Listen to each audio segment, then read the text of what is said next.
Selamat pagi teman-teman semua. Eh, Agak disayangkan karena hari ini sebetulnya adalah libur agak panjang gitu. Jadi akhirnya dengan sangat terpaksa saya dengan Mas Dian ada di sini untuk berbagi beberapa hal mengenai pengolahan citra terutama dalam hal ini pengolahan citra medis. Kita akan membahas beberapa hal terutama yang terkait dengan penggunaan komputer, penggunaan teknologi informasi di dalam pengolahan citra. Saya perlu memperkenalkan diri saya terlebih dahulu. Nama saya Agung Alfiansyah. Kemudian saya sempat beberapa tahun berada di Prancis untuk mengambil S3. Posisi saya saat ini adalah sebagai dosen di TIK STKIP Surya, dan kebetulan untuk sementara saya juga diberi amanah untuk menjadi kepala program studi TIK di Sekolah Tinggi Ilmu Pendidikan dan Keguruan STKIP Surya. Sebelumnya saya sempat bekerja di satu perusahaan Prancis namanya Praxim Medivision. Kemudian saya juga sempat menjadi dosen tamu di Fakultas Kedokteran University of Malaya, dan kemudian beberapa tahun yang lalu saya juga di Universitas Islam Indonesia. Saya kira perkenalan cukup sekian, karena ini webinar saya sepertinya perlu mencantumkan foto saya ada di sebelah kiri. Ya. Oke, hari ini kita akan membahas beberapa hal. Yang pertama adalah tentang apa sebetulnya pencitraan medis, bagaimana pencitraan medis itu dibuat. Kemudian aplikasi apa saja yang sebetulnya bisa kita gunakan di pencitraan medis. Nanti saya akan memberikan beberapa contoh mengenai bagaimana memonitor tumor yang tumbuh lambat. Ada juga satu teknik bagaimana menggambar track di komputer, di mana di otak, yang namanya traktografi. Kemudian ada operasi berbantuan komputer. Di akhirnya saya akan membahas beberapa topik, beberapa hal yang saat ini banyak dikaji dalam bidang pengolahan citra medis. Oke, untuk yang pertama kali ini, jadi gambar ini saya ambil dari lukisannya Rembrandt. Lukisannya berjudul Kelas Anatomi Dr. Tulp, ya. Di sini kita bisa melihat Dr. Tulp mengajarkan anatomi muskuloskeletal, jadi bagian tulang dan otot dari manusia, ya. Pada waktu itu, ini foto ini mungkin sekitar tahun 1600-an. Jadi pada waktu itu tidak ada cara lain untuk melihat jaringan dalam manusia kecuali dengan cara membukanya, ya. Jadi tubuh itu harus dibuka, kemudian sesudah dibuka kita bisa melihat jaringan tulang dan otaknya, jaringan tulang, otak ataupun ototnya, ya. Satu-satunya cara seperti itu, tidak ada cara yang lain. Jadi kita harus cut terlebih dahulu, baru kemudian kita bisa see, ya. Hal ini tentu akan sangat menyulitkan kalau misalnya kita ingin mendiagnosis seorang pasien, apakah seorang pasien itu katakanlah tulangnya retak atau ada tumor dan sebagainya. Kita nggak mungkin membuka jaringan tulang tersebut kemudian melihatnya, ya. Alat pencitraan yang pertama kali ditemukan itu adalah sinar X, ya. Sinar X ini ditemukan beberapa saat sebelum pada akhir abad 19, ya. Jadi beberapa saat sebelum abad 19 berakhir. Gambar ini adalah gambar sinar X yang pertama kali dibuat, ya. Jadi ini adalah gambar tangan dari istri Willem Röntgen.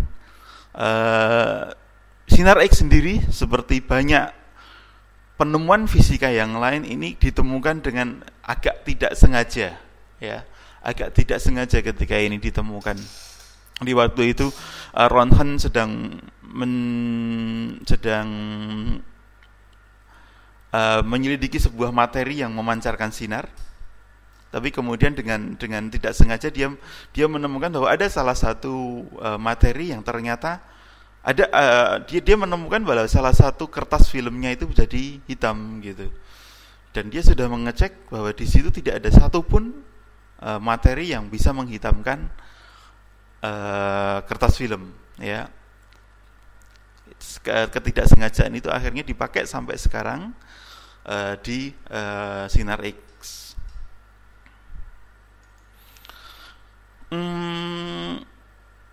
Sinar X ini akhirnya berkembang, jadi sebetulnya pencitraan atau cara mengambil gambar di tubuh manusia ini menjadi sangat berkembang ketika abad 20. Ada banyak sekali penemuan yang dibuat oleh para peneliti. Penemuan-penemuan ini akhirnya memungkinkan kita untuk membuat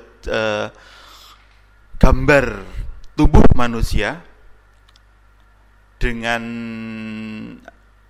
cukup teliti, dengan sangat teliti, dan kadang-kadang formatnya tidak hanya 3 dimensi tapi juga 2 dimensi, ya. Yang pertama di sini, ya, di sini kita melihat ada satu gambar. Ini sebetulnya ada animasinya di sini, ya. Jadi ini adalah CT scan, computer tomographic scan. Ini sebetulnya proses pembuatannya hampir sama dengan Sinar X. Jadi Sinar X itu merupakan gambar dari proyeksi tubuh manusia gitu. Bagian-bagian yang padat, bagian-bagian yang terbuat dari yang memiliki air tidak begitu banyak akan tembus, sedangkan tulang dan sebagainya dia tidak akan ditembus oleh Sinar X, ya.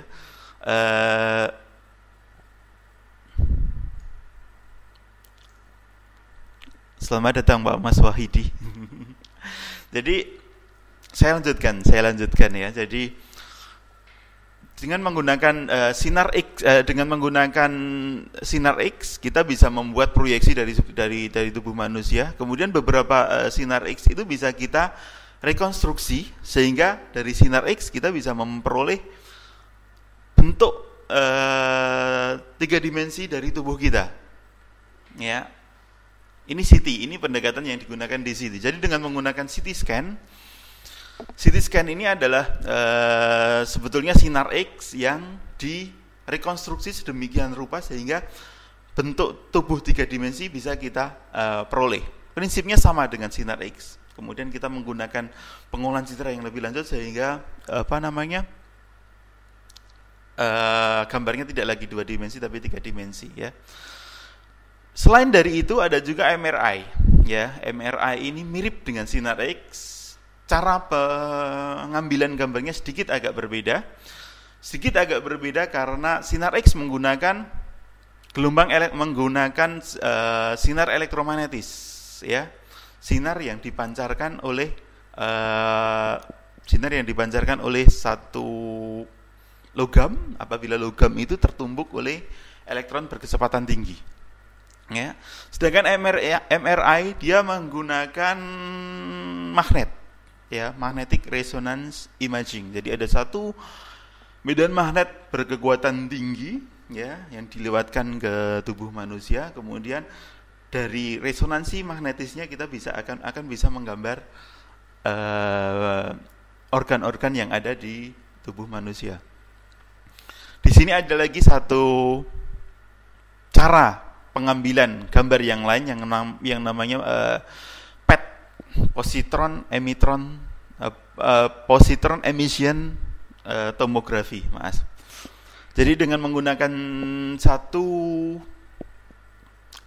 radiasi nuklir kita bisa menggambar beberapa organ fungsional yang ada di tubuh manusia, ya.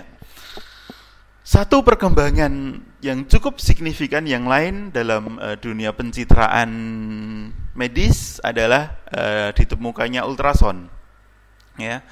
Jadi ultrason ini sangat membantu karena teknologi pencitraan yang konvensional Sinar X yang saya maksud di sini sifatnya adalah invasif ya. Jadi dia mengionisasi, jika dosis yang diberikan itu terlalu banyak, dia akan mengionisasi jaringan tubuh manusia ya.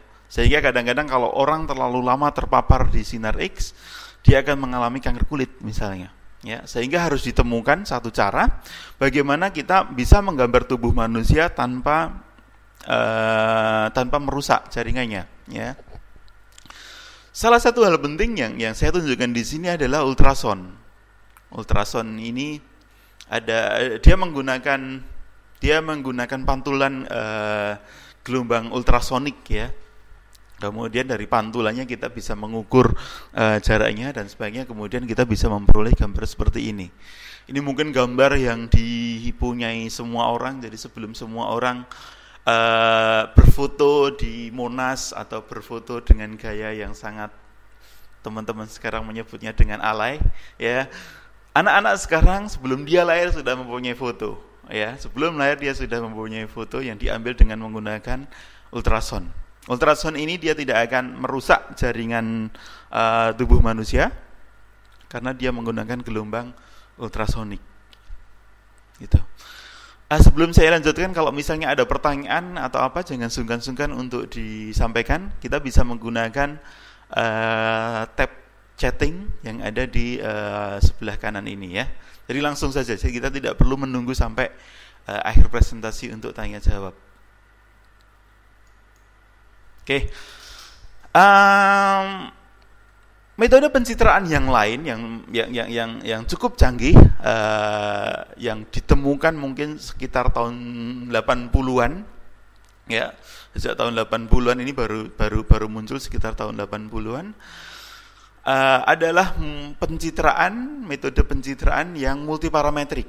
Multiparametrik ini artinya kita bisa menggunakan beberapa parameter gitu untuk melihat jaringan yang berbeda-beda di tubuh manusia. Ya, di sini ada MRI, di sini ada gambar MRI. Sebetulnya dua-duanya adalah MRI, tapi yang satu disebut dengan MRI yang T1, yang ini T2 ya, yang sebelah kanannya adalah T2. Gambarnya sama, orangnya sama, hanya saja parameter pengambilannya agak berbeda, sehingga kita bisa mengamati di sini walaupun gambarnya sama, tapi kadang-kadang jaringan yang digambar itu akhirnya sedikit agak berbeda. Di T2 di sini sumsum tulang belakangnya kelihatan jelas, sedangkan di T1 tidak begitu jelas ya. Oke, dengan menggunakan MRI yang multiparameter seperti ini, kita bisa mengamati organ tubuh manusia, berbagai macam organ tubuh manusia dengan menggunakan satu kali akuisisi data. Ya. Yang kedua adalah angio-MRI. Ya, jadi ini sebenarnya MRI yang biasa, magnetic resonance imaging yang sebetulnya biasa saja. Hanya saja kita menginjeksikan satu contrast agent ya istilahnya ya. Contrast agent yang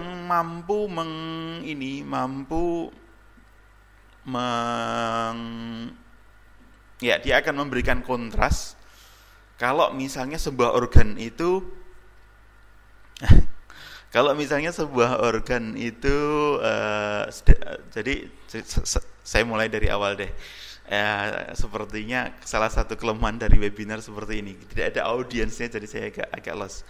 Jadi angiographic MRI ya, dengan menggunakan angiographic MRI kita menginjeksikan sebuah materi paramagnetik ya yang akan terekam di MRI, karena MRI itu bekerja menggunakan magnet.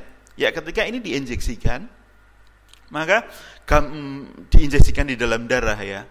Darah yang mempunyai kontras agent ini akan mempunyai warna yang lain atau kontras yang lain dibandingkan dengan darah yang tidak mempunyai kontras agent. Angiographic MRI dengan menggunakan angiographic MRI kita bisa menggambar terlebih dahulu, kita mengambil data terlebih dahulu pasien sebelum contrast agent itu dimasukkan, diinjeksikan ke tubuhnya, ke darah, ya, kita ambil. Kemudian sesudah itu contrast agentnya diinjeksikan, ya, sehingga kita akan memperoleh dua gambar, ya, gambar yang sebelum injeksi itu dilakukan dan gambar sesudahnya.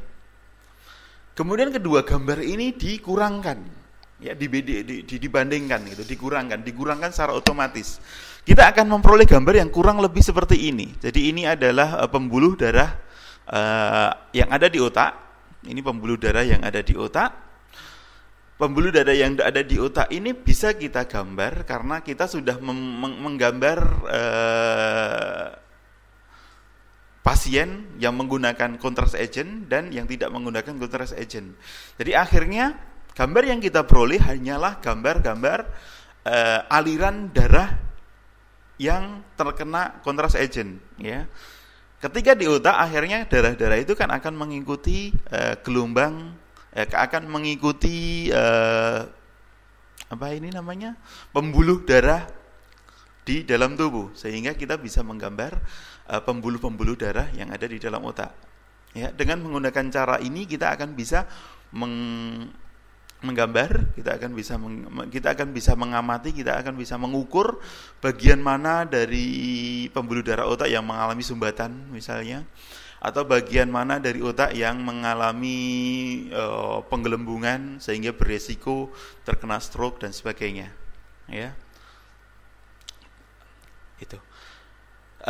Pengambilan gambar yang lain adalah dengan menggunakan functional MRI fungsional. Ya.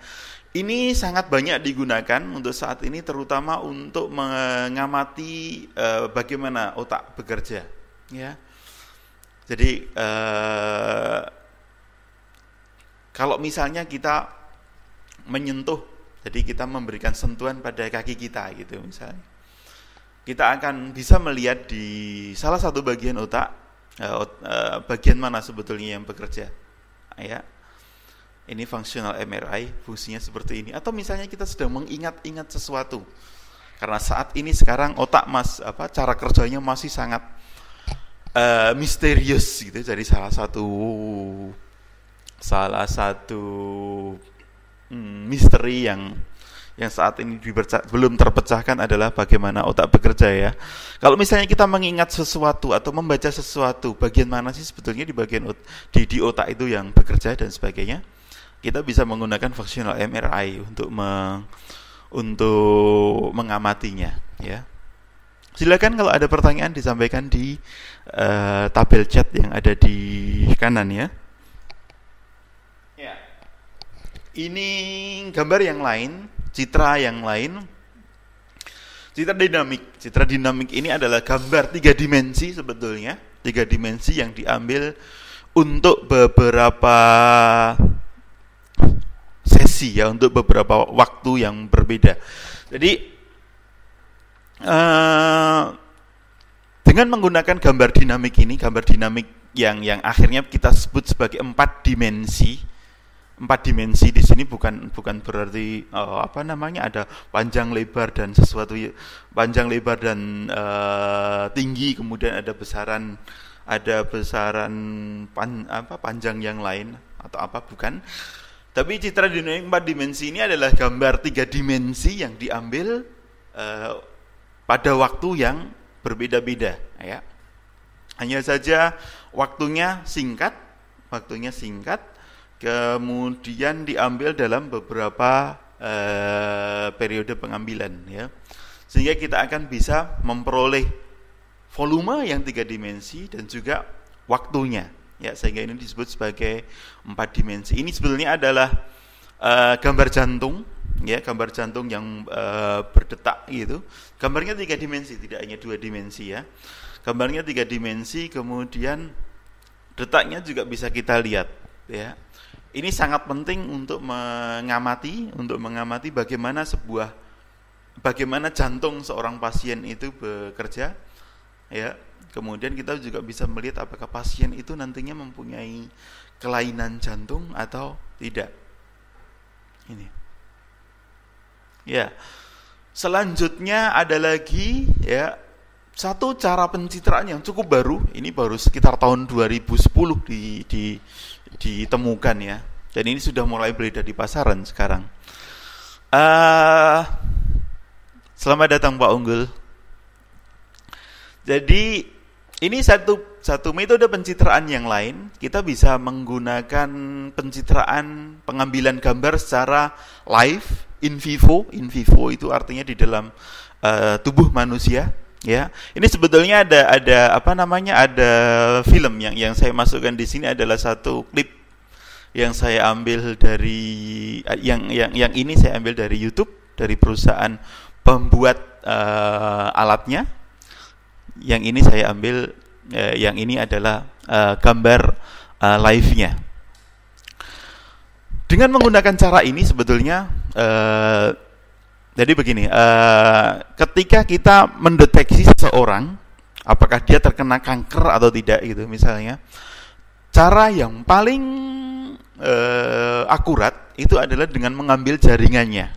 Ya, jadi seorang ibu terkena misalnya kanker payudara gitu misalnya, ya, sudah di sinar X dan sebagainya dan memang ada sesuatu yang lain di situ gitu. Memang ada sesuatu yang mungkin itu kanker gitu. Ya, cuman dokter nantinya untuk memutuskan dia mengangkat payudara itu atau tidak, dia harus mengambil terlebih dahulu jaringan yang ada di payudara. Ya, jadi diambil dengan menggunakan satu jarum yang kecil gitu, diambil cuma sedikit, kemudian dilihat dengan menggunakan mikroskop bentuk dari selnya bagaimana gitu. Ya. Hanya saja cara itu agak sulit kalau misalnya kita harus mengambil itu di paru-paru misalnya. Kita akan mendeteksi seseorang itu terkena kanker paru-paru atau tidak, atau misalnya di jaringan-jaringan lain yang sangat susah diambil, ya. Kita ada satu perusahaan di Paris Prancis yang kemudian membuat satu alat instrumentasi citra untuk menggambar jaringan tubuh manusia, ya, dengan menggunakan, jadi di sini adalah fiber optik, ya, fiber optik. Yang fiber optik ini dimasukkan ke jaringan tubuhnya, kemudian sebetulnya di sini ada sesuatu yang mirip dengan mikroskop lah. Jadi mikroskop yang bentuknya sangat kecil, ya. Bentuknya sangat kecil. Dengan menggunakan cara ini, ya, kita bisa melihat jaringan tubuh manusia secara live, secara langsung gitu.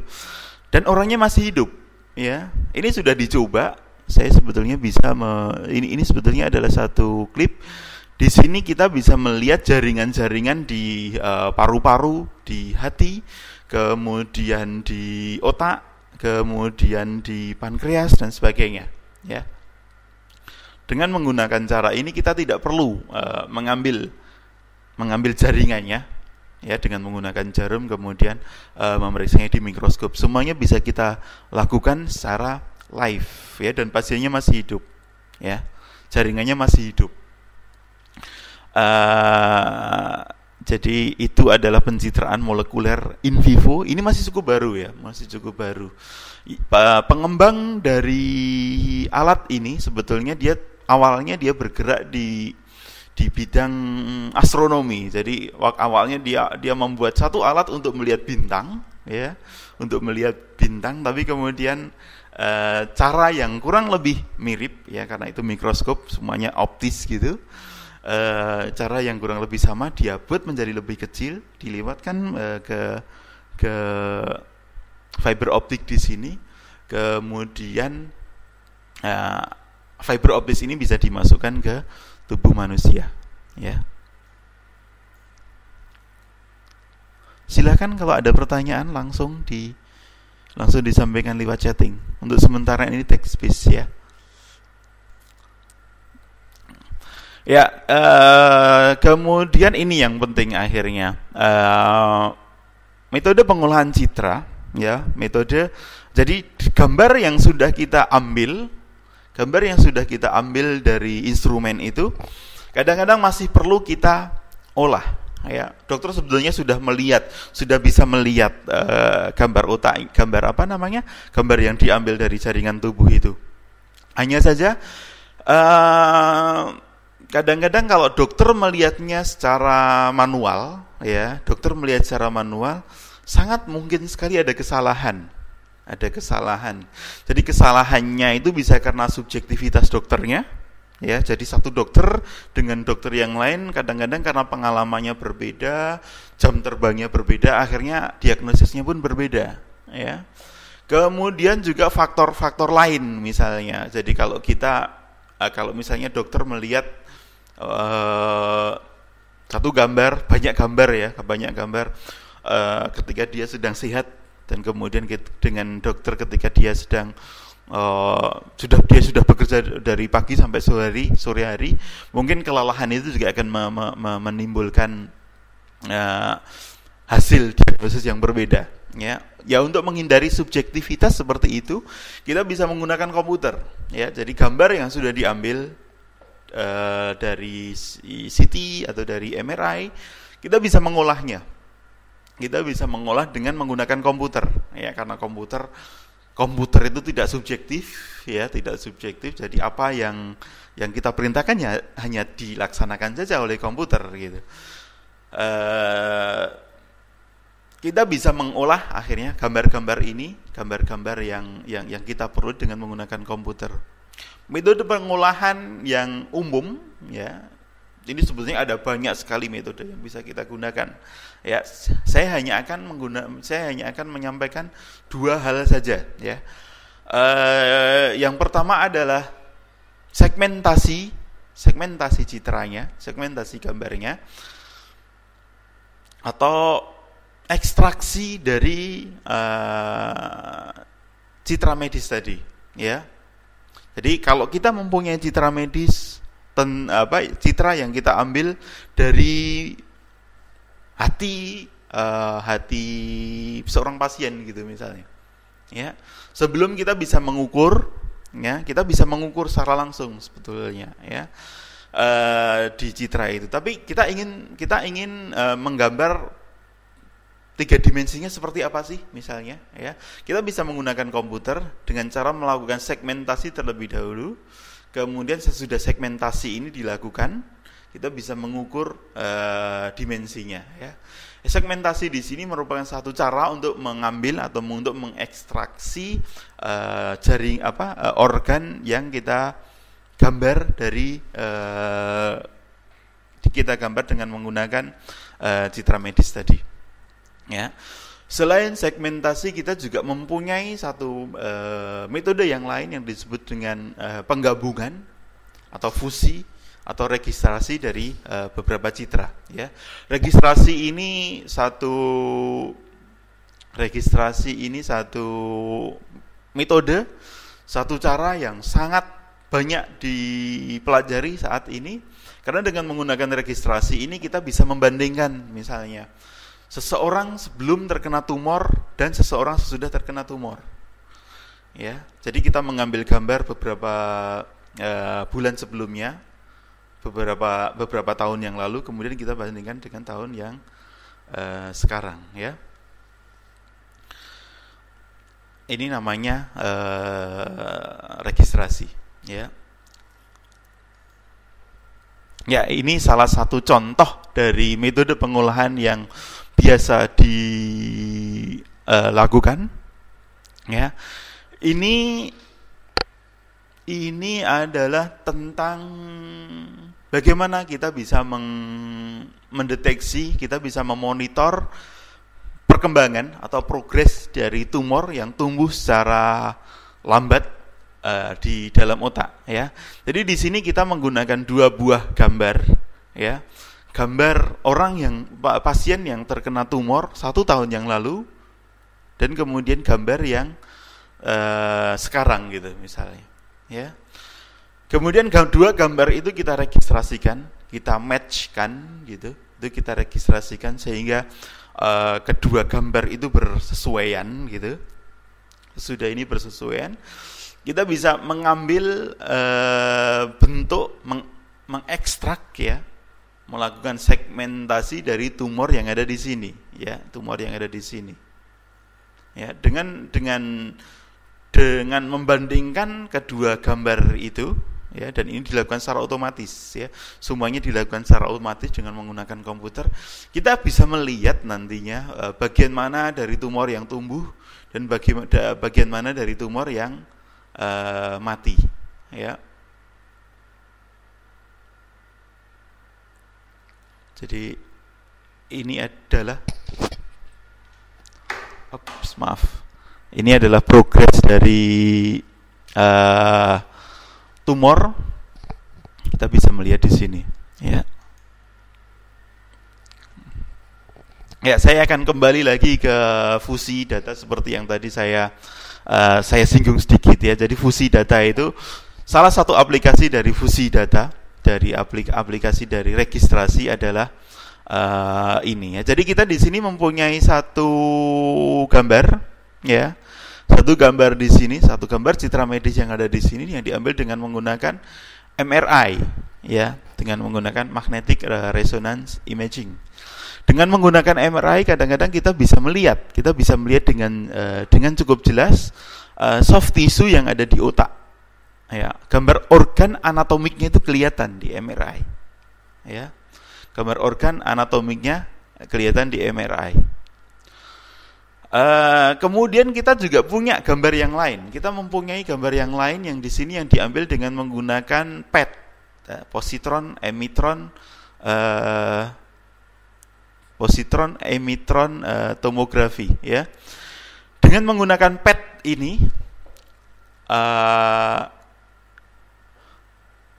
kita bisa menggambar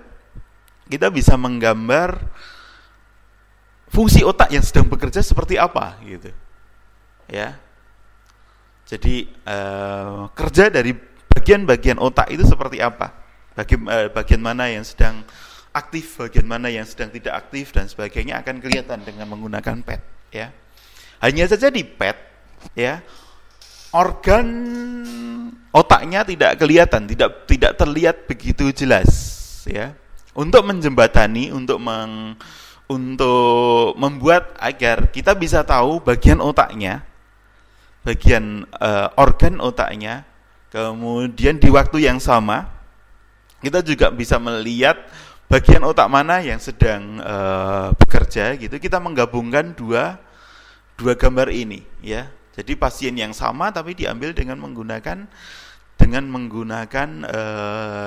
cara pengambilan yang berbeda ya. Ketika digabungkan hasilnya akan seperti ini. Kita akan melihat di sini bahwa bagian otaknya kelihatan ya, bagian organ otaknya kelihatan, tapi fungsionalnya, fungsi bagian-bagian otaknya, kerja bagian-bagian otaknya juga bisa ditampilkan ya. Registrasi dan fusi data ini akhirnya sangat banyak dibahas oleh para peneliti medical image, pencitraan medis ya, karena ada banyak sekali aplikasinya ya. Selain segmentasi tadi, ada banyak sekali kegunaan dari registrasi. Nah, saya akan membahas salah satunya nanti ya. Fungsi-fungsi yang lain adalah kita bisa menggambar ya, kita bisa membuat satu peta dari otak manusia gitu dengan cara melakukan registrasi dari banyak sekali otak yang diambil dari beberapa orang ya. Kita bisa melihat rata-ratanya gitu. Kemudian dari situ kita bisa melihat bagaimana otak manusia keseluruhan itu bekerja ya. Ya, ini registrasi seperti ini. Aplikasinya sudah saya tunjukkan salah satunya di sini. Kita ingin memonitor progres dari pertumbuhan otak dengan menggunakan 2 buah citra yang diambil dengan menggunakan MRI, ya. Ini registrasi. Metode pengolahan citra yang lain yang sekarang ini juga sangat digalakkan adalah traktografi, ya.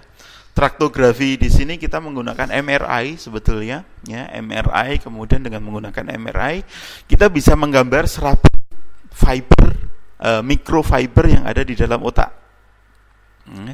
Jadi fiber ini sebetulnya adalah aliran dari mikrofluida di otak. Kemudian karena ini sangat kecil, ini kita ambil dengan menggunakan MRI, ya. Kita ambil dengan menggunakan MRI, kemudian fiber-fiber ini nantinya bisa kita gambar, ya. Ini sebetulnya fungsi dari fiber-fiber di sini adalah untuk menghubungkan, ya. Jadi untuk menghubungkan satu bagian otak dengan bagian otak yang lain. Jadi kita bisa melihat di sini kalau otak itu terdiri dari 2 bagian, ya. Jadi bagian yang hemisfer kanan di sini dan hemisfer kiri yang ada di sini, keduanya dihubungkan. Ya, jadi di sini ada seperti penghubung gitu, bridge gitu. Kalau misalnya kita punya 2 LAN, saya mengandaikan dengan menggunakan komputer. Di sini ada satu bridge di sini. Bridge ini akan melewati corpus callosum nantinya, ya. Jadi ini gambar traktografi seperti ini, ya. Jadi corpus callosumnya ada di sini, ya. Ada banyak sekali metode yang bisa kita gunakan untuk traktografi ini, dan ini sangat-sangat menarik karena dengan menggunakan traktografi kita akan bisa melihat gitu, misalnya sesudah orang terkena stroke, bagian mana bagian fungsional otak, bagian fungsional yang mana yang akan mengalami kerusakan misalnya, ya. Track mana yang di sini yang akan rusak dan sebagainya, ya. Jadi ini traktografi. Oke. Saya sedikit akan membahas secara lebih dalam, ya, mengenai operasi berbantuan komputer, atau dalam bahasa Inggrisnya disebut sebagai computer assisted surgery atau image guided surgery, ya. Jadi image guided surgery ini sama sekali tidak ditujukan untuk mengganti dokter, ya.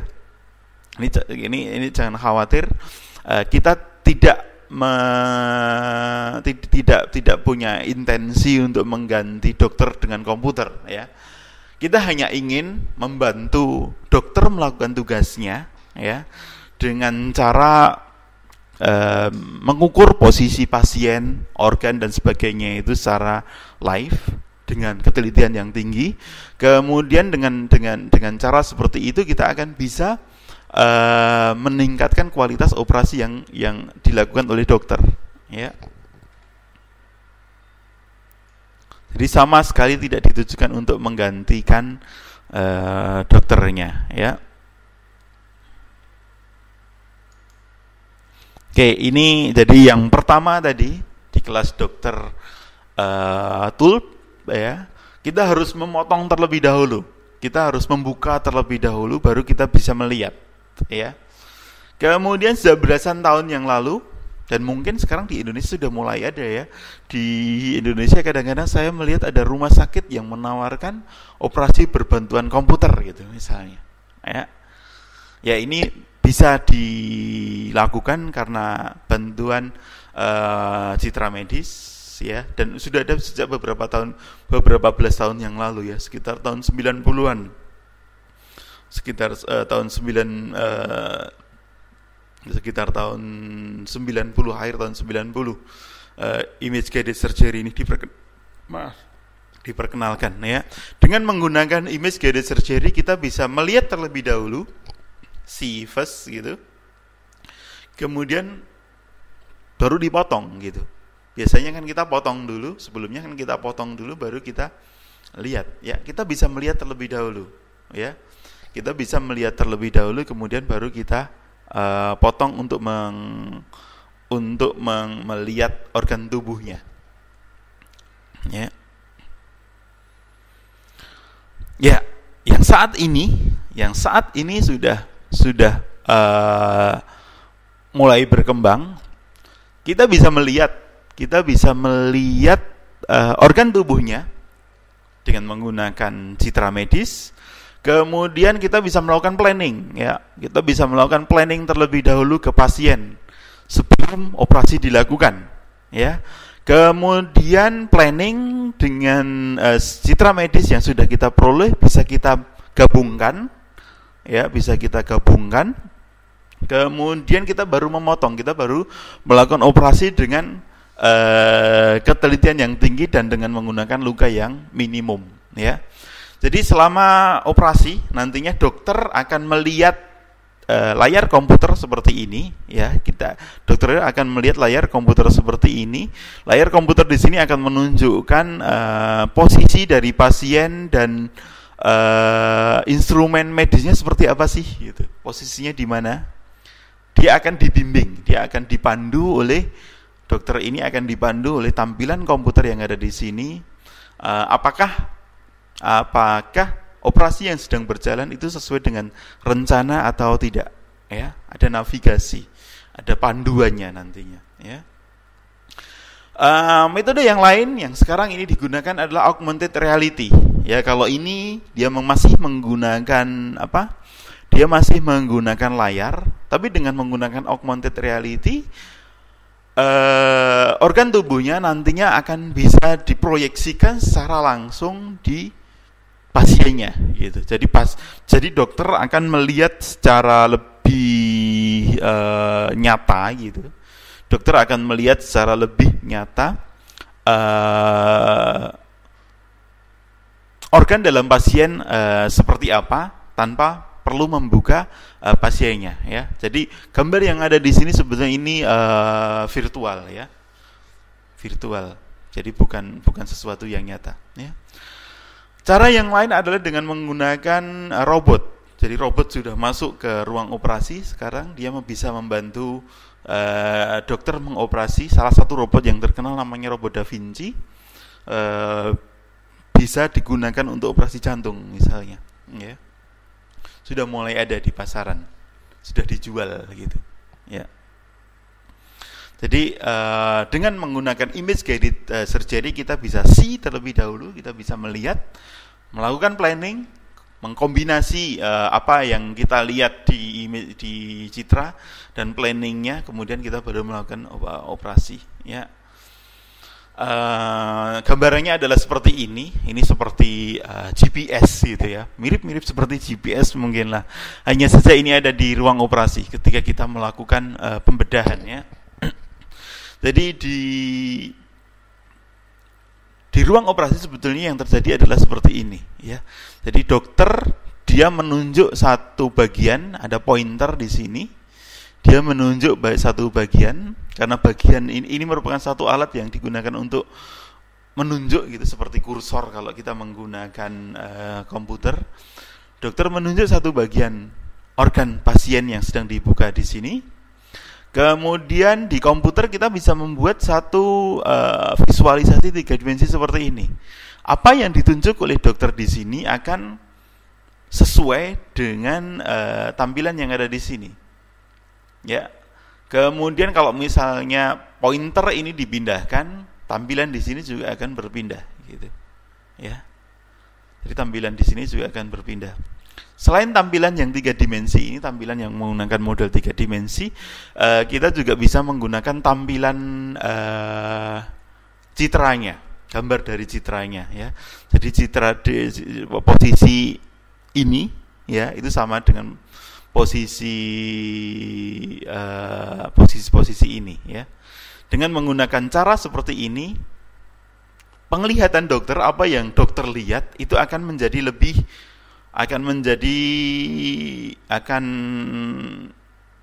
dokter akan melihat dengan menggunakan bantuan komputer sesuatu yang tidak bisa dilihat dengan mata gitu ya.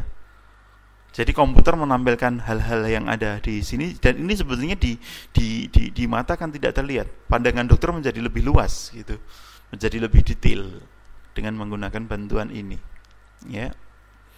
Jadi ini seperti GPS tapi digunakan selama operasi pembedahan. Ya, ini tujuan dari image guided surgery itu apa sih sebetulnya? Ya, yang pertama adalah meningkatkan ketelitian operasi.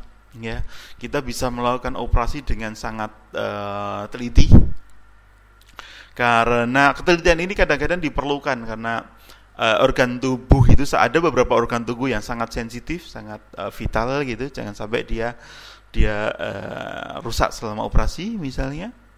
Kemudian yang kedua adalah meminimalisasi luka pada saat operasi. Ya, beberapa instrumen medis itu sudah memungkinkan minimalisasi ini. Misalnya kalau dulu orang terkena usus buntu itu harus dibuka dengan cukup lebar gitu. Sekarang dengan menggunakan laparoskopi, ya, kita bisa membuat satu lubang yang mungkin cukup kecil saja, kemudian operasi bisa dilakukan melalui lubang itu, ya, sehingga luka yang harus dilakukan di pasien menjadi sangat kecil, ya, menjadi minimal. Kalau misalnya lukanya minimal, akhirnya rasa sakit yang harus ditanggung oleh pasien itu juga sedikit gitu, ya, jadi tidak begitu painful operasinya, ya. Kemudian selain itu juga waktu rawatnya juga diharapkan akan turun, akan menjadi lebih singkat. Masa tinggal pasien di dalam rumah sakit juga menjadi lebih singkat gitu, sehingga secara umum nantinya biaya yang akan ditanggung oleh pasien juga lebih rendah, ya. Manfaat bagi dokter yang lain adalah menurunkan paparan radiasinya. Ada beberapa operasi yang harus dilakukan dengan menggunakan bantuan sinar X misalnya, atau fluoroskopi, ya. Fluoroskopi itu dengan menggunakan sinar X, ya. Sehingga ketika dokter melakukan operasi, dia akan terus-menerus terkena radiasi, dan radiasi ini sifatnya akumulatif, ya, sehingga kalau setiap hari dokter terkena radiasi, ya mungkin dia juga akan mempunyai resiko untuk terkena satu penyakit gitu, ya. Image guided surgery ini juga ditujukan agar radiasi yang diterima oleh dokter ini menjadi lebih rendah, ya, menjadi minimum, ya. Hal lain yang tidak kalah penting adalah menurunkan variasi dari hasil operasi yang dilakukan dokter, ya. Dokter satu karena dia sudah berpengalaman, dia bisa mengoperasi dengan sangat baik. Ada dokter yang lain yang masih baru gitu, mungkin dia tidak sebaik dokter yang sudah berpengalaman ini. Tapi dengan menggunakan sistem, ya, image guided surgery, gap ini nantinya akan bisa didekatkan, ya. Ya, ini skema besarnya gitu, ya, skema besar dari image guided surgery, ya. Jadi di sini kita harus mempunyai citra, kita harus mempunyai gambar yang diambil sebelum pasien melakukan operasi, ya. Di sini ada sinar X, kemudian di sini ada CT gitu, misalnya CT scan. Kemudian kita juga mengambil beberapa data, gambar-gambar yang diambil ketika operasi dilakukan, ya, diambil intraoperatif istilahnya, ya. Jadi data-data di sini, gambar-gambar di sini diambil sebelum operasi dilakukan, ya. Kemudian kedua gambar ini nantinya diregistrasikan, digabungkan, ya, diintegrasikan, sehingga semua gambar yang diambil ketika di ruang operasi itu kan akan match dengan gambar yang diambil sebelum operasi, ya. Dengan menggunakan penggabungan ini kita akan bisa memperoleh ya, navigasinya, kita akan bisa memperoleh bimbingan dari komputer navigasi, ya. seperti ini. Kemudian semua posisi dari organ tubuh pasien dan juga alat-alat operasi bisa dipantau, ya. Dia akan bisa dipantau. Di sini mungkin gambarnya kurang begitu jelas, tapi kita bisa mengukur di sini kemiringannya berapa gitu misalnya. Kemudian posisinya di sini, posisinya juga akan kelihatan. Posisi dari satu alat, jarum atau pisau misalnya, itu bisa kita monitor, ya. Saya akan memberikan beberapa contoh nanti, ya. Hanya saja nanti, ya, ini alat-alat yang biasanya digunakan di image guided surgery. Jadi ada satu kamera 3 dimensi, ya, ada satu kamera 3 dimensi di sini, ya. Kamera 3 dimensi dia mempunyai dua kamera, ya. Dia punya 2 kamera. Kemudian kamera ini dia akan bisa men-track posisi dari alat-alat ini. Jadi ini satu alat yang bola-bola di sini dia akan memantulkan sinar infrared, ya. Jadi kamera di sini dia selain menangkap posisi memancarkan sinar infrared. Sinar infrared yang ada di sini akan dipantulkan oleh bola-bola yang ada di sini atau marker-marker yang ada di sini, ya. Marker ini, ya. Dia akan dipantulkan sehingga posisi dari alat-alat ini nantinya akan bisa di track, ya, akan bisa diketahui secara live, ya, secara langsung, ya. Jadi alat-alatnya ini, kemudian alat ini nantinya akan dipasang di instrumen kedokterannya seperti ini, ya. Dia dipasang gitu. Kemudian selain dipasang di alat ini, dia juga akan bisa dipasang di organ tubuh pasien, ya, organ tubuh pasiennya di sini gitu. Dia dipasang di tulang di kasus ini, ya. Jadi di sini tulangnya diberi satu pen gitu. Kemudian alatnya dipasang di sini, sehingga dengan menggunakan cara seperti ini posisi tulang yang sedang dioperasi akan bisa dipantau, ya, akan bisa dipantau secara live posisinya ada di mana, ya. Ini hardware yang mendukung image guided surgery, operasi berbantuan komputer, ya. Ya, ini saya akan memberikan beberapa contoh, ya, Yang pertama adalah untuk ortopedik, operasi tulang. Kemudian nanti ada juga operasi ginjal. Kemudian saya akan menyampaikan satu hal, saya akan memberi contoh satu hal lagi, yaitu operasi yang tidak menggunakan gambar nantinya, ya. Gambar itu tidak diambil dengan menggunakan MRI atau menggunakan CT, tapi kita ambil secara langsung dari pasien pada saat operasi dilakukan. Ini beberapa contoh. Total hip arthroplasty, ya, ini salah satu contohnya, ya. Jadi ini adalah gambar dari tulang panggul, ya, sendi panggul di sini, ya. Sendi panggul ini, jadi di sini ada satu bagian yang bentuknya seperti bola, ya, setengah bola gitu. Kemudian di sini ada satu bagian yang namanya acetabulum. Dia akan menjadi tempat dari bagian yang ini, ya, femoral head namanya, ya.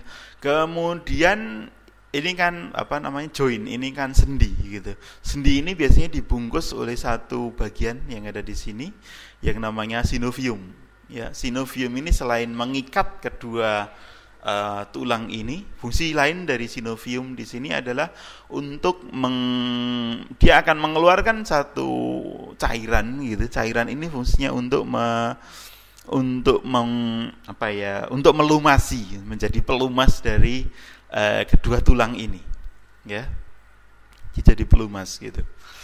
Ya, karena beberapa kasus mungkin ini sering kita lihat, ya, karena diet yang tidak begitu bagus atau karena kecelakaan atau karena umur gitu, synovium ini nantinya tidak mengeluarkan pelumas itu lagi, Ya, jadi pelumas itu nanti tidak keluar sehingga sendi ini nantinya sulit untuk digerakkan.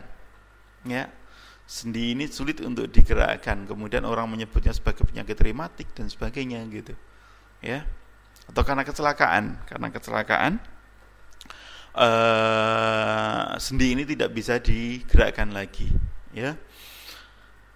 Sehingga nantinya sendi ini karena satu-satunya mungkin jadi satu-satunya jalan agar sendi ini bisa digerakkan kembali dengan baik adalah dengan mengganti sendi panggul ini dengan menggunakan satu implan, satu protes gitu. Ya, satu sendi buatan, ya. Satu sendi buatan. Jadi nantinya bagian yang acetabulum ini diganti dengan menggunakan ini, ya. Acetabulum buatan, kemudian femoral head-nya ini juga harus diganti dengan menggunakan femoral head. Jadi di sini nanti dipotong, ya.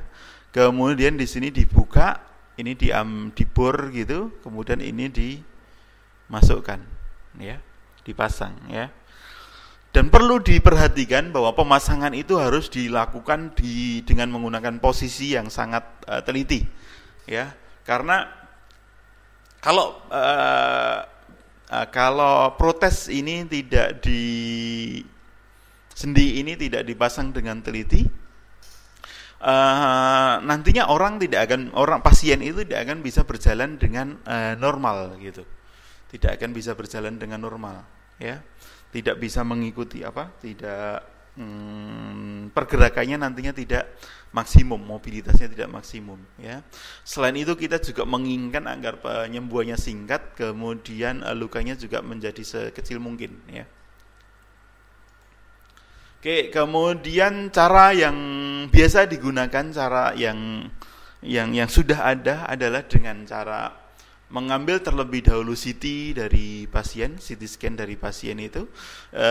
Kemudian dari CT pasien ini kita bisa merekonstruksi bentuk tiga dimensinya seperti ini. Kemudian pada saat operasi kita menggunakan alat seperti ini yang disapukan ke permukaan tulang pasien. Permukaan tulang pasien ini di sini nantinya kita akan bisa merekonstruksi posisi tiga dimensinya. Kemudian titik-titik yang diambil dengan menggunakan alat ini nantinya bisa diregistrasikan, ya.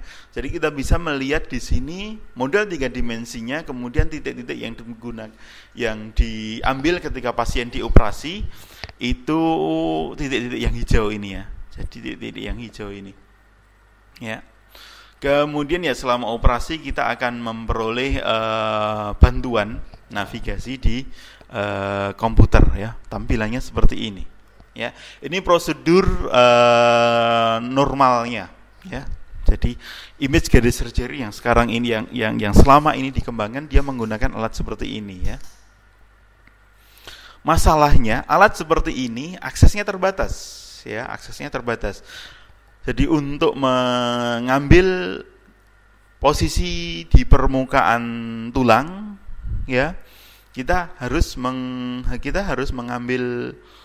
membuka tulangnya terlebih dahulu, dan ini sangat tidak praktis, ya. Ini invasif dan aksesnya juga terbatas. Ya, untuk mengatasi hal ini kita menggunakan satu cara, ya, di mana kita menggabungkan gambar ultrason yang tidak invasif tadi. Kita menggunakan ultrason untuk mengambil gambar permukaan tulang, ya. Ultrason ini dipilih karena dia tidak invasif, jadi tidak merusak. Kita tidak perlu membuka jaringan tubuh yang akan kita lihat. Kemudian selain itu akses anatomisnya lebih baik, ya. Kita bisa mengambil gambar dari mana saja gitu tanpa perlu membukanya. Selain itu ultrason juga portable, ya, dengan mudah bisa dibawa kemana-mana dan gambarnya real time. Hanya saja gambar yang diperoleh dengan menggunakan ultrason itu sangat jelek, ya. Untuk diolah dengan menggunakan komputer itu sangat sulit karena sinyal to noise rasionya ya, jadi gambarnya sangat jelek lah ya, gambarnya ada banyak sekali noise, ada banyak sekali bercak yang ada di gambar ultrasound ya. Oke, jadi solusi yang dibuat seperti itu, kemudian sistem yang dikembangkan akhirnya seperti ini ya. Jadi ini kita punya ultrasound yang diambil gitu. Sayangnya ini coba maaf sebentar. Oke, ternyata ada satu slide yang hilang ya. Jadi titik-titik yang kita peroleh dengan menggunakan ultrasound itu kita segmen ya. Segmentasi itu tadinya artinya adalah mengambil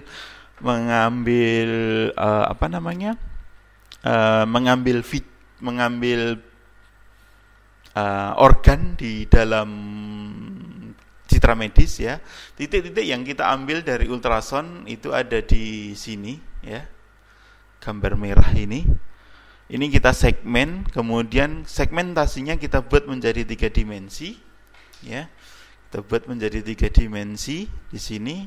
Jadi kumpulan titik-titik yang ada di sini merupakan segmentasi dari ultrasound. Ya.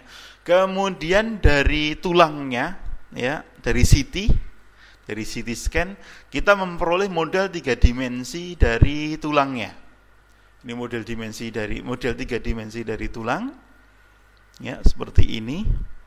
Kemudian kedua posisi ini kita matchkan. Jadi kita mencari satu, ya, mathematically speaking, kita mencari sebuah transformasi. Transformasi itu rotasi dan translasi, perpindahan dan perputaran, ya, dari ultrasound ke CT. Jadi semua ultrasound ini dipindahkan ke CT sehingga semua gambar dari ultrasound ini akan match ke CT, ya.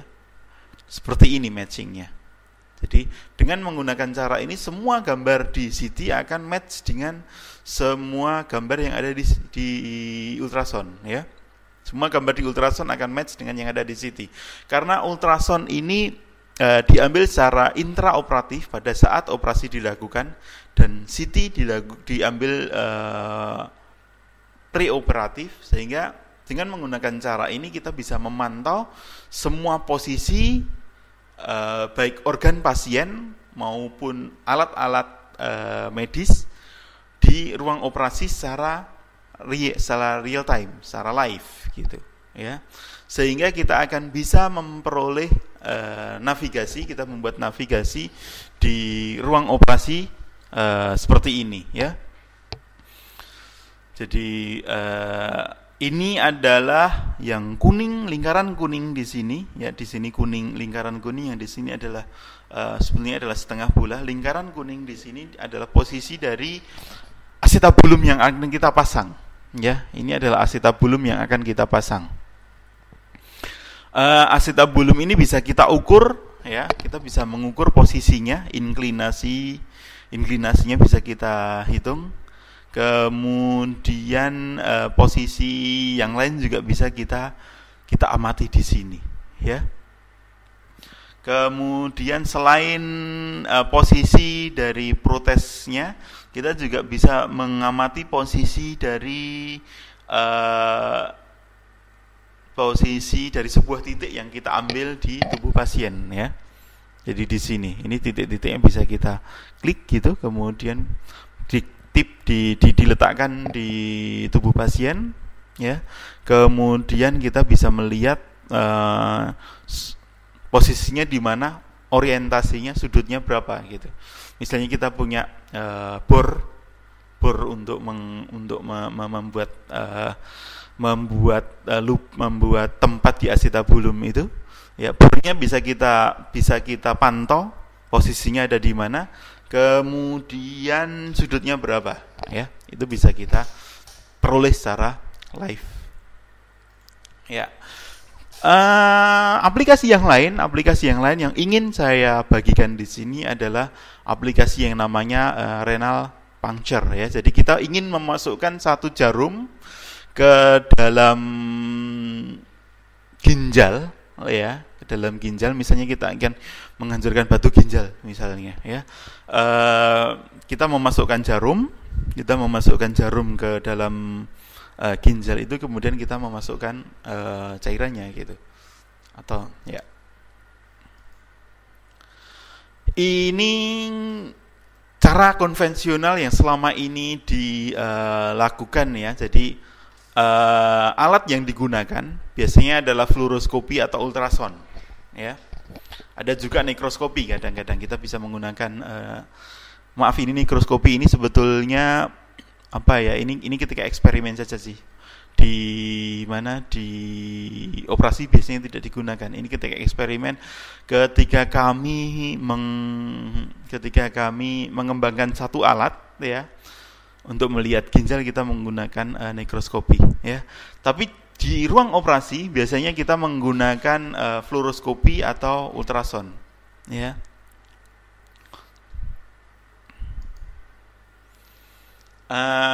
Kemudian jarumnya seperti ini ya, jarumnya panjangnya kurang lebih 20 cm ya, seperti ini jarumnya 20 cm.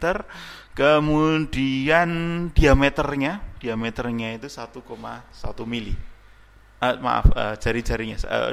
Diameternya 1,1 mili ya. Posisi pasiennya itu telungkup. Jadi pasien telungkup di ruang operasi, kemudian dokter membuat satu sketsa seperti ini gitu. Jadi ginjalnya ada di mana, kemudian tempat masuknya dari mana gitu. Jarum itu akan dimasukkan dari mana ya. Jadi akan dimasukkan cara seperti ini dengan menggunakan melalui ini gitu. Kemudian selama operasi dilakukan, untuk mengetahui posisi dari jarum yang sudah kita masukkan, kita menggunakan ultrason seperti ini atau fluoroskopi ya. Jadi dengan menggunakan cara ini kita bisa tahu apakah jarum yang kita masukkan itu sudah mengenai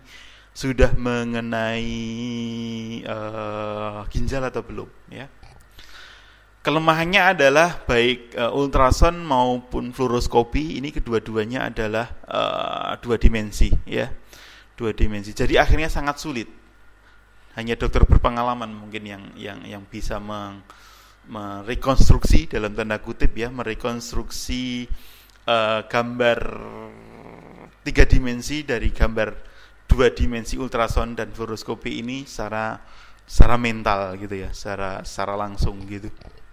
Ya, jadi kedua-duanya 2 dimensi, jadi agak menyulitkan akhirnya di ruang operasinya. Ya, kita mengembangkan sebuah metode, ya, di mana nantinya dokter bisa diberi satu navigasi dengan menggunakan model 3 dimensi. Kita menginginkan seperti itu. Ya, kemudian posisi jarum juga bisa kita pantau secara live dan dalam 3 dimensi, tidak hanya 2 dimensi. Ya. Sekarang tantangannya, ada satu tantangan yang cukup menarik di image guided surgery untuk ginjal ini, karena ginjal itu ukurannya relatif kecil, ya, dia sangat relatif kecil, kemudian dikelilingi oleh organ tubuh yang sangat vital. Kalau misalnya kita meleset gitu, ya kalau meleset nantinya bukan ginjalnya yang terkena tapi organ tubuh yang lain, ya, yang mungkin sebetulnya tidak sakit, ya, tidak perlu kita treat, ya.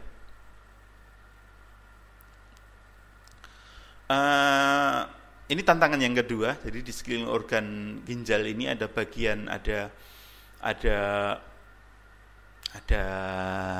organ-organ tubuh yang cukup vital, ya. Kemudian selama operasi pasien juga bergerak kadang-kadang, ya. Digerakkan oleh dokter misalnya, dia bergerak. Selain itu jarumnya juga kadang-kadang melengkung gitu. Ya, ini kan agak sulit nantinya. Agak sulit ketika ini harus di-track dengan menggunakan dengan menggunakan komputer ya. Yang selanjutnya adalah navigasinya masih menggunakan citra 2 dimensi. Kemudian kita harus mentaati protokol klinis yang selama ini sudah dilakukan ya. Kita tidak boleh membuat sesuatu yang baru, kita harus mengikuti dokter ya. Kami sebagai pengembang image guided surgery kita harus mengikuti apa yang selama ini sudah dilakukan oleh dokter. Itu tantangannya ya. Kemudian ini adalah planning yang dilakukan dengan menggunakan CT yang diambil sebelum operasi dilakukan ya. Jadi di sini kita menggunakan CT ya, kemudian CT scan ini kita segmen, kita ambil bagian ginjalnya di sini, ginjalnya kita ambil ya. Kemudian kita menggunakan satu tampilan seperti ini ya. Jadi ini tampilan dari CT-nya. Dengan cara seperti ini kita bisa membuat satu planning, membuat satu rencana jarum itu akan masuk melalui bagian mana dari tubuh pasien gitu. Ya. Gambarnya mungkin tidak begitu jelas. Ya, jadi jarumnya nanti akan masuk melalui bagian yang tubuh bagian yang mana kita bisa melihat dengan menggunakan CT di sini karena ini gambar CT 3 dimensi ya. Kita bisa melihat di sini. Kemudian posisi 3 dimensinya juga bisa kita lihat dengan menggunakan model 3 dimensi yang ada di sini. Ya, planningnya seperti ini. Planning ini dibuat sedetail mungkin sehingga ini akan bisa kita gunakan di ruang operasi ya. Planningnya seperti ini ya. Kemudian yang kita lakukan sebetulnya adalah kita mengambil beberapa ultrasound, kemudian ultrasound ini kita segmen gitu, kita segmentasi, kemudian kita menggunakan kamera 3 dimensi untuk membuat titik-titik yang ada di ultrasound menjadi 3 dimensi ya. Kemudian titik-titik di ultrasound itu kita registrasikan, kita gabungkan, kita melakukan fusi citra seperti yang tadi sudah saya bahas di depan. Kita menggabungkan ultrasound dengan CT ya. Jadi sebelum dilakukan registrasi gambarnya seperti ini ya. Jadi ini adalah gambar ultrasound yang diambil dengan menggunakan gambar ginjal yang diambil dengan menggunakan ultrasound. Ini adalah gambar CT-nya ya. Ini juga sama, gambar ultrasound yang diambil dengan menggunakan gambar ginjal yang diambil dengan menggunakan ultrasound, dan ini adalah CT-nya ya. Kita bisa melihat di sini bahwa kedua gambar ini tidak match gitu.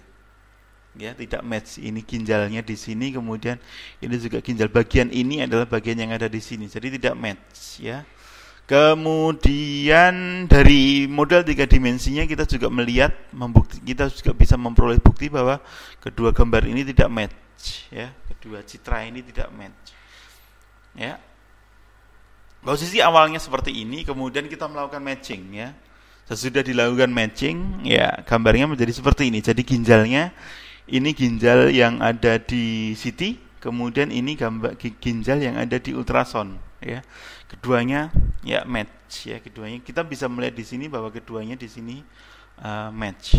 Kemudian di sini juga, ya ginjalnya ini kita melihat di ultrasound maupun di CT kedua-duanya match. Dari 3 dimensi juga kita bisa melihat seperti itu. Semua titik yang ada yang kita gambar menggunakan ultrasound akhirnya match dengan permukaan ginjal ya.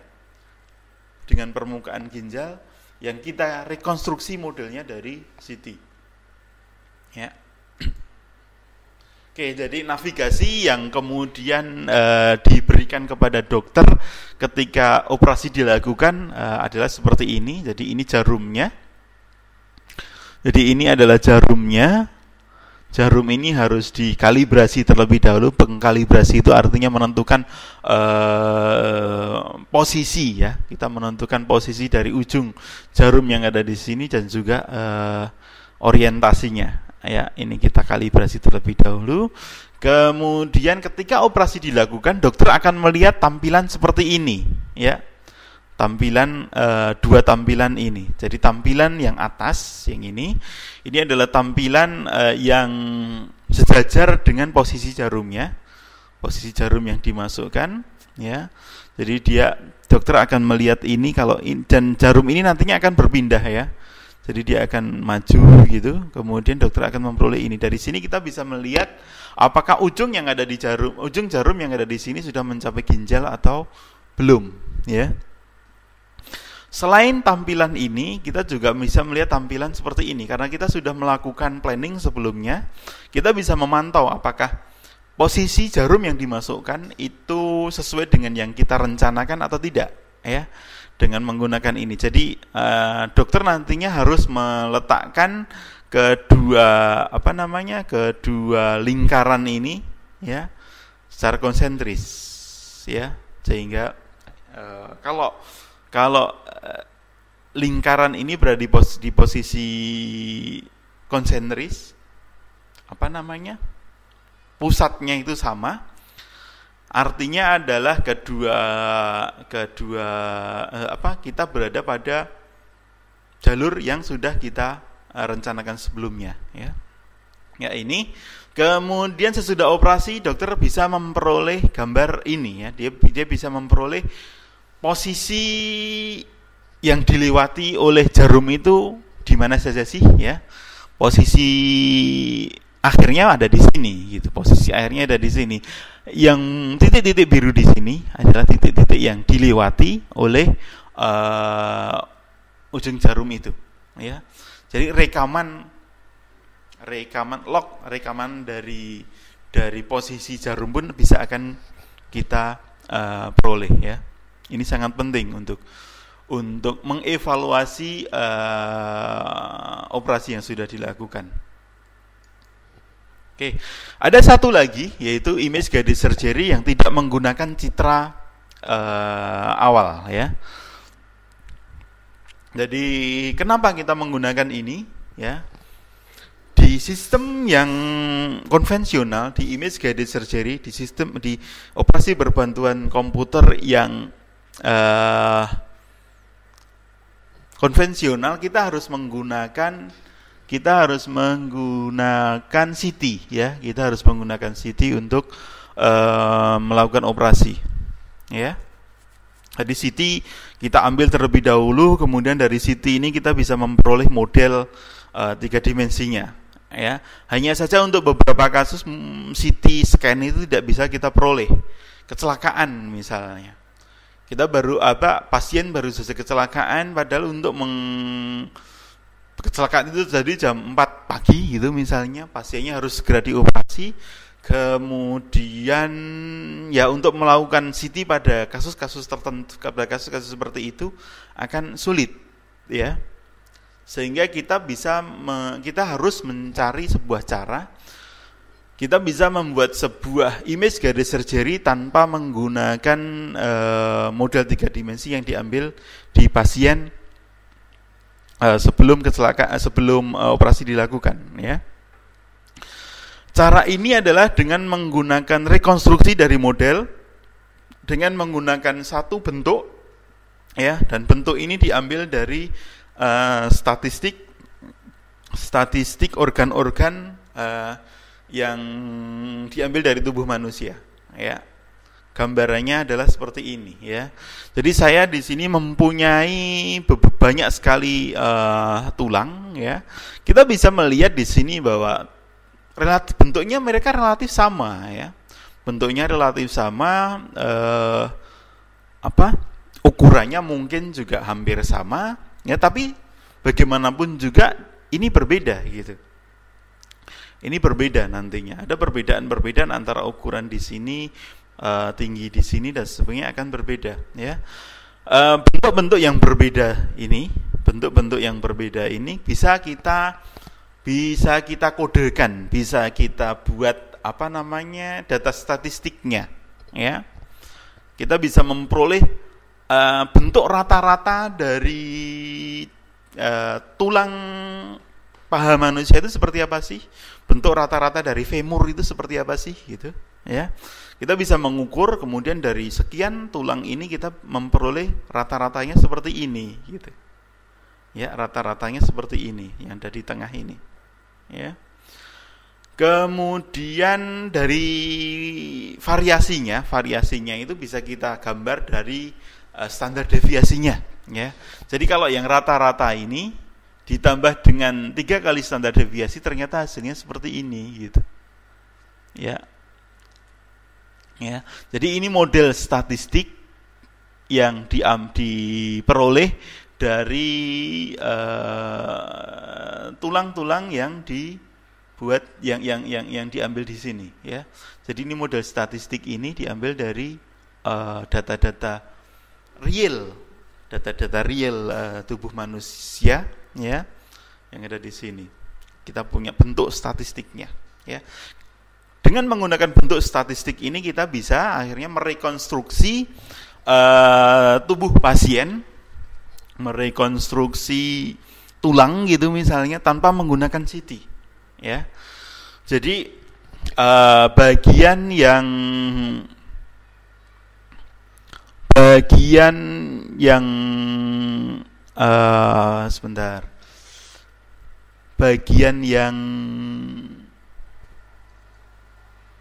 yang hijau, maaf.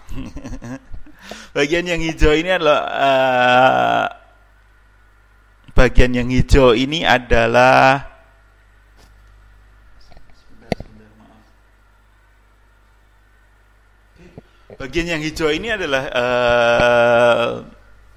data statistik yang tadi kita terima, ya.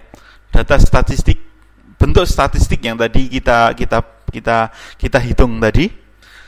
Kemudian yang hitam ini, triangulasi yang hitam ini adalah pasien normalnya, ya, bentuk pasien yang normal. Kemudian keduanya kita matchkan, matchingnya ada di sini, ya. Kemudian ini matching yang pertama, ya, matchingnya bersifat rigid, ya. Kita hanya melakukan mencari posisi yang membuat kedua bentuk ini bersinggungan, gitu, ya. Jadi bentuknya seperti ini, akhirnya posisinya seperti ini rigid, ya. Rigid itu artinya hanya rotasi dan translasi saja nantinya yang kita lihat, ya. Kalau ini sudah kita matchkan, bentuk yang hijau ini, bentuk statistik ini, kita deformasikan, kita ubah bentuknya, gitu. Kita ubah bentuknya sehingga menyerupai bentuk pasien sesungguhnya, ya. Hanya saja nantinya kita punya beberapa constraint, ya. Kita tidak bisa langsung mengubahnya, nggak bisa. Kita harus menjaga agar bentuknya tidak terlalu jauh dari bentuk rata-rata pasiennya, ya. Jadi bentuk rata-ratanya kita pertahankan, tapi nantinya kita akan memperoleh bentuk yang mirip dengan bentuk pasien aslinya, ya. Jadi bentuk akhirnya adalah seperti ini, ya. Aplikasi yang sudah kita buat itu seperti ini, ya. Jadi kita menggambar bentuk tulang ini adalah ujung dari tulang paha, ya. Jadi model 3 dimensi yang ada di sini merupakan model 3 dimensi yang diperoleh dari deformasi bentuk statistik yang tadi sudah kita buat, ya. Jadi ada di sini. Kemudian titik-titik yang ada di sini adalah titik-titik yang kita ambil dengan menggunakan pointer yang ada di sini, ya. Di sini ada pointer yang untuk mengambil data, mengambil titik-titik 3 dimensi. Kemudian aplikasi yang lain lagi adalah ini, ya.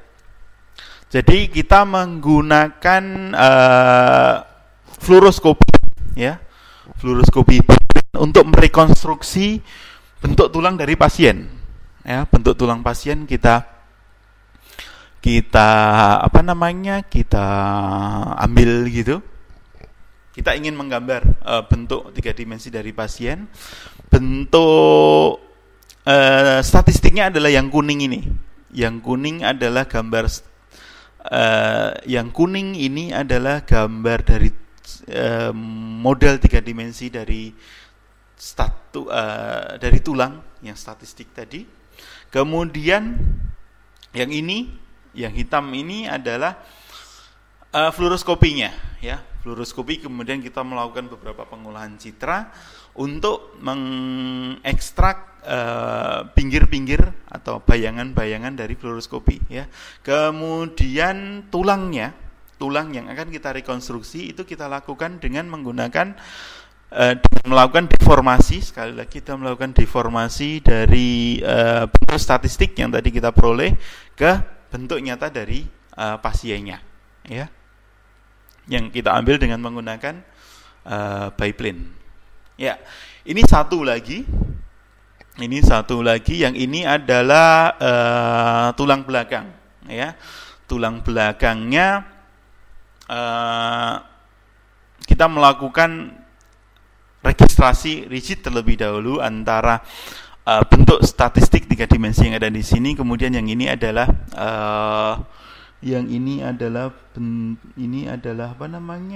pasien aslinya, ya. Kemudian kita melakukan registrasi elastik agar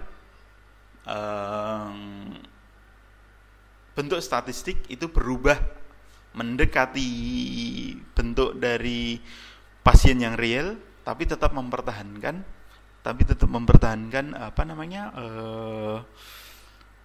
propriety, jadi karakteristik statistik dari rata-rata sumsum tulang belakang yang ada di tubuh manusia, ya.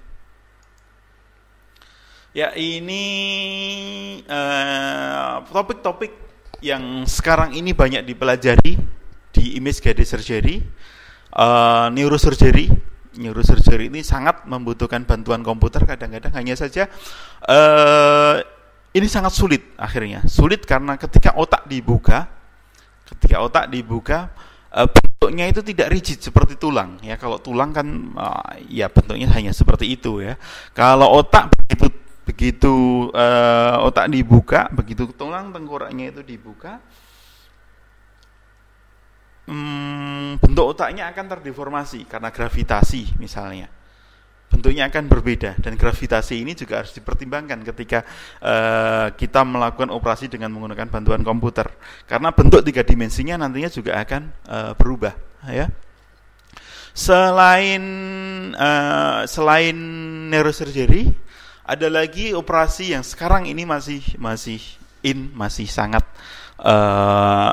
intens untuk dilakukan, yaitu operasi kardiovaskular, ya, operasi jantung. Operasi jantung ini menjadi menarik karena ketika kita melakukan operasi, jantung itu kadang-kadang masih berdetak, ya. Jantung masih berdetak, sehingga gerakan dari jantung juga harus dimodelkan. Ya, gerakan detak jantung selama operasi itu harus bisa di-track, harus bisa diikuti oleh komputer, dan harus bisa dimodelkan. Selain operasi di image guided surgery, kita juga mengenal ada robotic surgery, operasi berbantuan robot, dan juga operasi yang dilakukan dari jarak jauh, ya, atau telesurgery, ya. Ini beberapa kali sebenarnya telesurgery ini sudah dilakukan. Jadi ada seorang dokter yang sudah sedang melakukan operasi jarak jauh, sedang melakukan operasi di Strasbourg di Prancis gitu. Kemudian ada dokter yang lain dia melakukan operasi itu di Amerika gitu, ya. Telesurgery seperti itu. Pasiennya ada di tempat yang jauh. Anda bisa membayangkan di sini kalau misalnya di Jakarta di sini dokternya berada di Jakarta, tapi pasien yang dioperasi ada di Papua gitu misalnya, ya. Itu nantinya akan sangat-sangat menarik, akan sangat-sangat membantu, ya. Satu hal lain yang tidak sempat saya bahas pada hari ini adalah tentang human brain mapping, ya. Human brain mapping ini sangat banyak dipelajari saat ini. Salah satu tujuannya adalah kita ingin membuat satu peta di otak gitu misalnya. Jadi kalau kita kalau kita sedang berpikir gitu misalnya, bagian mana bagian mana dari otak yang bekerja gitu.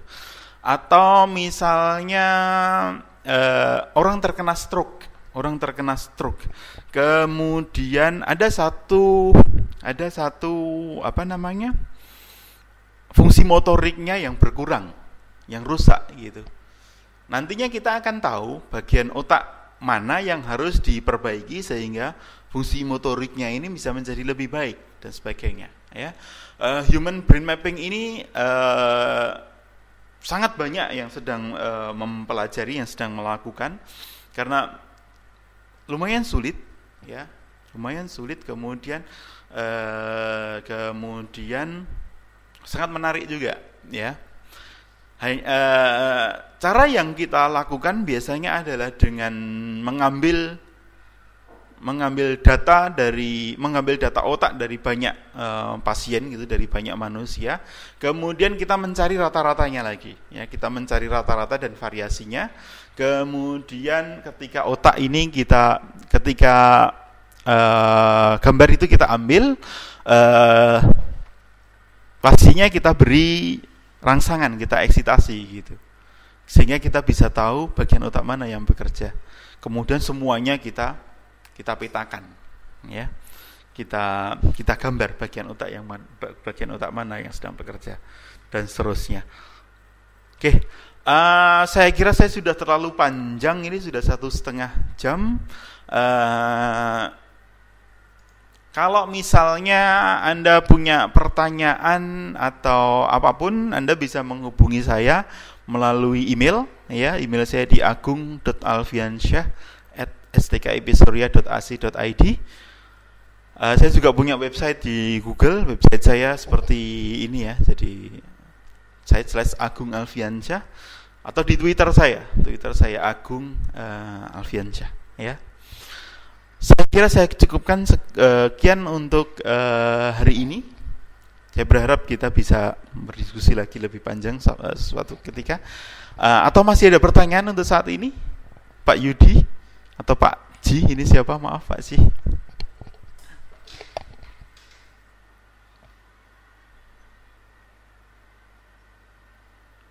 Oke, kalau tidak, saya cukupkan sekian untuk hari ini. Terima kasih banyak atas perhatiannya. Assalamualaikum warahmatullahi wabarakatuh.